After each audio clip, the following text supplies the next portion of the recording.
ঋতুর সাথে সারাদিনে সকলকে আবার ওয়েলকাম। আজকে আমি যেখানে আছি সেখানে যদি আসেন আপনারা একসাথে চারটে সুন্দর সুন্দর মন্দির কিন্তু দর্শন করতে পারবেন। জায়গাটা কোথায় আছে, কিভাবে আসবেন, কি মন্দির আছে, সমস্তটাই আপনাদের সাথে শেয়ার করব। তার জন্য সঙ্গে থাকতে হবে, ভিডিওটা স্কিপ না করে সম্পূর্ণ দেখতে হবে।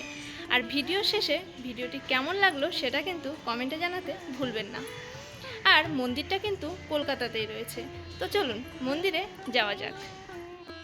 আজকে ভিডিও শেষে আপনাদের সকলের জন্য রয়েছে একটি বিশেষ চমক, তাই ভিডিওটা স্কিপ না করে আপনাদের সম্পূর্ণ কিন্তু দেখতে হবে।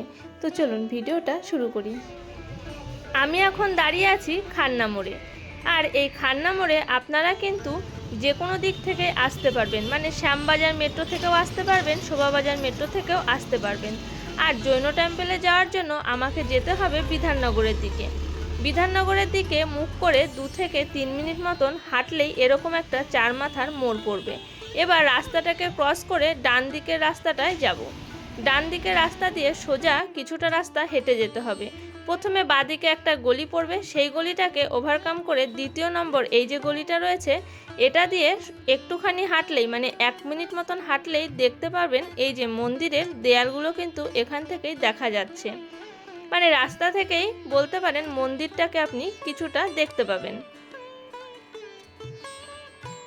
আমি এতটা ডিটেলসে আপনাদের রাস্তাটাকে বলার একমাত্র কারণ হচ্ছে আমি এখানে আসার জন্য অনেক ইউটিউব ভিডিও সার্চ করেছি, কিন্তু রাস্তাটা ঠিক বুঝে উঠতে পারছিলাম না। সেই কারণেই বলতে পারেন একটু ভুল রাস্তাতেও চলেও গেছিলাম।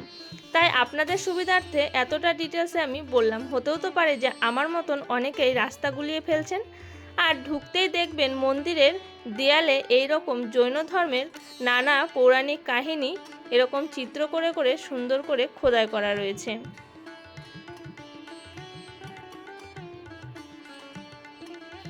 দুদিকে দেয়ালের এই সুন্দর চিত্র দেখতে দেখতে সামনে এগিয়ে যাব। আর এই যে মন্দিরটা দেখতে পাচ্ছেন এটাই হচ্ছে প্রভু শীতলনাথজির মন্দির। এটা হচ্ছে মন্দিরের গেট। চলুন মন্দিরের ভেতরে ঢোকা যাক।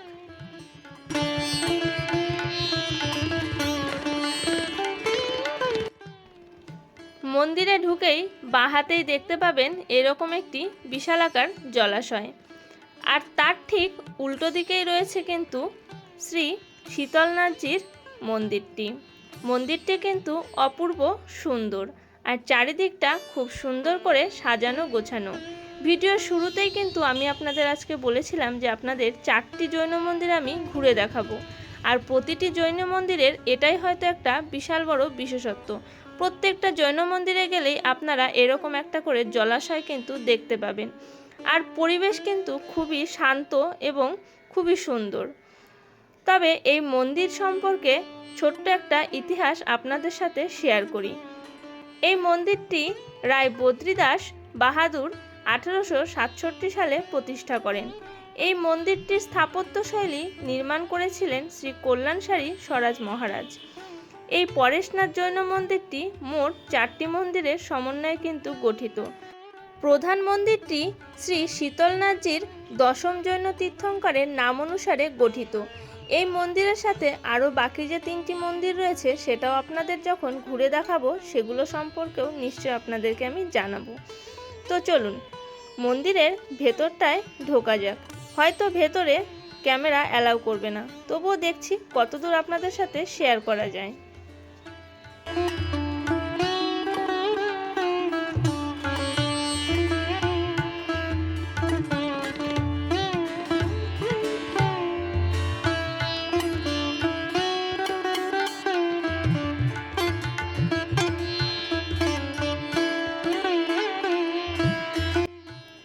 পুরো মন্দিরটায় কাচের আর সাদা মার্বেল পাথর দিয়ে তৈরি করা হয়েছে। আর মন্দিরের গায়ে আপনারা তো দেখতেই পাচ্ছেন অপূর্ব সূক্ষ্ম সূক্ষ্ম কারুকার্য রয়েছে। তবে মন্দিরের ভেতরে ক্যামেরা অ্যালাউ ছিল না, তাই ভেতরটা আপনাদেরকে শেয়ার করতে পারলাম না। ভেতরটাও কিন্তু অপূর্ব কারুকার্যে সুন্দর করে সুসজ্জিত ছিল। আর মন্দিরের ভেতরে ছিল বিভিন্ন জৈন তীর্থঙ্করদের মূর্তি। চলুন এবার এখান থেকে বেরোবো। নেক্সট মন্দিরে আপনাদেরকে নিয়ে যাব। পরবর্তী মন্দিরটা একদম এই মন্দিরের সামনেই রয়েছে। এটি হচ্ছে শ্রী শ্রী চন্দ্রপ্রভুজির মন্দির। এটি তৈরি হয়েছিল 21শে বৈশাখ 1302 সালে। এই যে এই মন্দিরটা থেকে মানে শ্রী শীতলনাথজির মন্দির থেকে বেরিয়ে সামনেই ছিল এই মন্দিরটি। এই মন্দিরে আসলে আপনারা ভুলে যাবেন যে আপনারা কলকাতার ভেতরে রয়েছেন। মনেই হবে যেন একটা বাগান বাড়িতে প্রবেশ করেছেন। চারিদিকে পুরো সবুজে সবুজে ভরা, আর মন্দিরটাও কিন্তু অপূর্ব সুন্দর দেখতে। আর প্রতিটি মন্দিরের সামনেই ছিল দুটি করে সিংহ মূর্তি।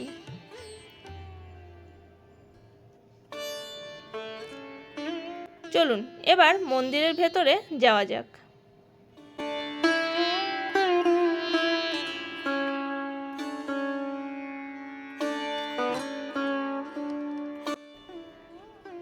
এই মন্দিরের ভেতরেও ক্যামেরা কিন্তু অ্যালাউ ছিল না, তবে এটা আমি বাইরের থেকে জুম করে করেছি।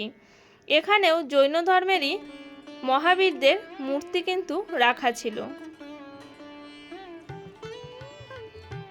চলুন এবার আমি বাইরেটা একবার আপনাদেরকে দেখাই। মন্দিরের চারিদিকটাই কিন্তু একদম গাছপালায় ভর্তি ছিল, আর মন্দিরের সিঁড়িতে বসে সবাই একটু রেস্টও করছিল, তাই আমিও একটু বসে নিলাম। বিকেলবেলা আসলেও বেশ কিন্তু গরম ছিল আজকে। তো চলুন এই মন্দির থেকে এবার বাইরে বেরিয়ে আরও দুটো মন্দির আপনাদেরকে দর্শন করাবো।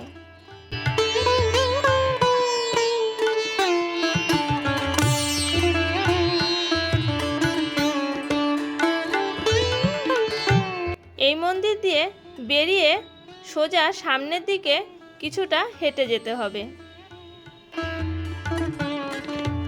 1 মিনিট মতন হাঁটলেই আপনারা আরও একটা মন্দির দেখতে পাবেন। ওই যে সামনে যে লাল রঙের বিল্ডিংটা রয়েছে ওটাই কিন্তু একটা মন্দির। এই মন্দিরটাও কিন্তু অপূর্ব সুন্দর।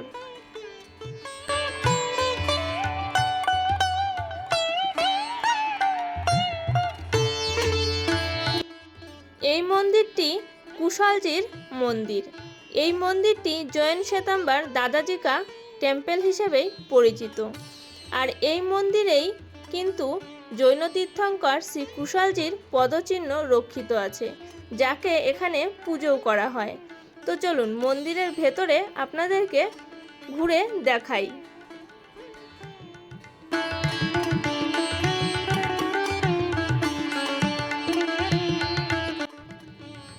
মন্দিরে ঢোকার সময় মন্দিরের সামনে একটা বোর্ডে মন্দির খোলা আর বন্ধ হওয়ার টাইমটা কিন্তু লেখা ছিল, কিন্তু আমি এখানকার গার্ড কাকুদের জিজ্ঞাসা করার পরে যেটা জানলাম সেটা হচ্ছে মন্দির সকাল 6টায় খোলে আর 11:30টায় বন্ধ হয়।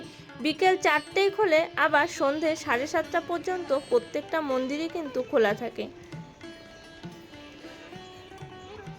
প্রতিটা মন্দিরেরই খোলা আর বন্ধ হওয়ার সময়সীমা কিন্তু একই। মন্দিরে ঢোকার পরে চারিদিকটা দেখলে পারে মনেই হবে না যে আপনি কলকাতায় দাঁড়িয়ে আছেন। চারিদিকটা সাদা মার্বেল পাথরের তৈরি অপূর্ব সুন্দর এক নিদর্শন, যা দেখলে আপনার চোখ একদম জুড়িয়ে যাবে। আর পরিবেশটা তেমনি শান্ত। আর এটাই হচ্ছে মূল মন্দির।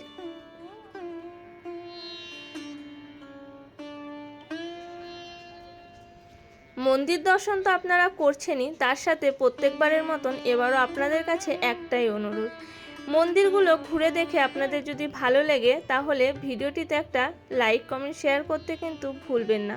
আর তার সাথে চ্যানেলটিকে সাবস্ক্রাইব করতেও একদমই ভুল করবেন না। নিতুর সাথে চ্যানেলটিকে সাবস্ক্রাইব করে চ্যানেলটির পাশে থাকবেন। আর এরকম নতুন নতুন ভিডিও আমিও আপনাদেরকে উপহার দেওয়ার চেষ্টা করব। এটি হচ্ছে মন্দিরের সামনেটা, মানে মেন গেট দিয়ে যখন ঢুকলাম তখন ওই দিকটা ছিল মন্দিরের পেছন দিক। আর যে কোনো মন্দিরে ঢোকার সময় কিন্তু জুতো বাইরে রেখেই আপনাকে ঢুকতে হবে। এখানেও ভেতর থেকে মানে ভেতরে গিয়ে ভিডিও অ্যালাউ ছিল না। আর প্রত্যেকটা মন্দিরে আমি তো আপনাদেরকে বলেইছিলাম যে এখানে জলাশয় করা রয়েছে। এখানেও দেখুন খুব সুন্দর একটি বড় জলাশয় কিন্তু করা রয়েছে।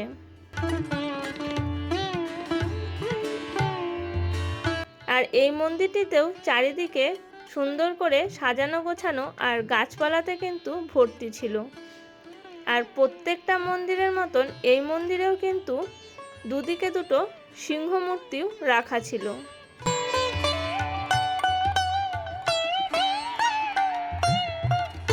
আর এখান থেকে আপনারা যে হলুদ রঙের চূড়াটি দেখতে পাচ্ছেন ওটা হচ্ছে আরও অন্য একটি মন্দির, ওখানেও আপনাদেরকে নিয়ে যাব।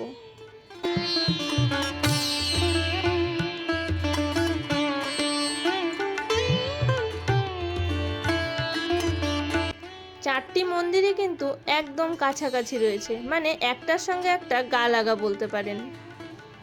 চলুন এবার এই মন্দির থেকে বেরোবো।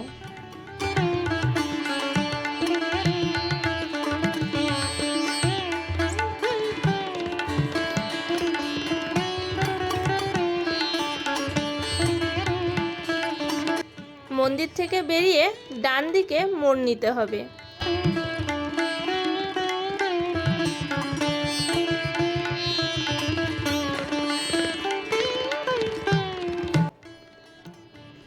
আগেই তো বলেছি চারটি মন্দির কিন্তু একদমই প্রায় মুখোমুখি। দাদাদিকা মন্দির থেকে বেরিয়ে ডান দিকে টার্ন নিয়ে দুপা হাঁটলেই কিন্তু আপনারা 4 নম্বর মন্দিরটি দেখতে পাবেন।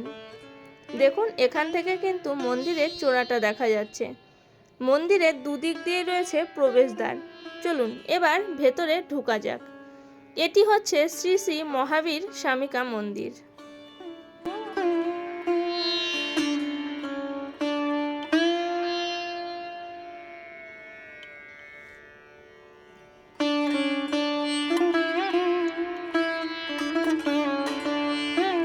এই মন্দিরটি দেখতেও কিন্তু অপূর্ব সুন্দর।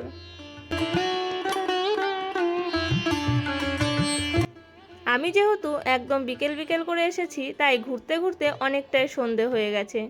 এখনই সন্ধ্যা আরতি শুরু হবে।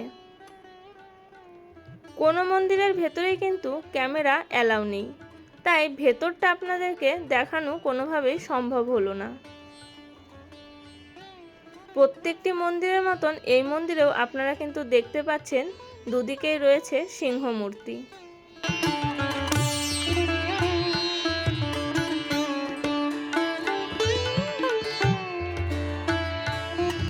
সন্ধে হয়ে গেছে, তাই মন্দিরে এখন সন্ধ্যা আরতি শুরু হয়ে গেছে।